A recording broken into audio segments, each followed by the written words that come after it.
ทุกคนมาเบิ่งอย่างนี้นะแกนหน่อไม้ฝรั่งที่ค่อยกาไว้มันขึ้นแล้วทุกคนเดี๋ยวสิเอาให้เบิ่งแบบมันขึ้นอีแต่มันคือหน่อไม้ฝรั่งเลยแต่ว่ามันแบบเป็นหน่อไม้ฝรั่งแบบจิ๋วพูนะ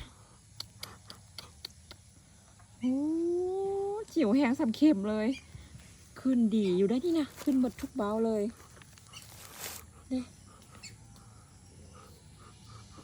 เกือบหมดทุกเบ้ายัง2 เบ้าบ่ขึ้น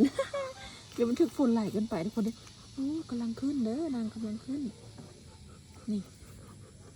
ออกใบแล้วก็มีทุกคนนี่ว้าตื่นเต้นแฮงแต่ว่าเพื่อสิได้กินนี่คือสิอีกประมาณ7-8 เดือนเพิ่นบอกว่าอีก2-3 เดือนจึงสิเอาลงปลูกในแปลงใดแล้วก็จังท่าอีก7-8 เดือนจึงสิ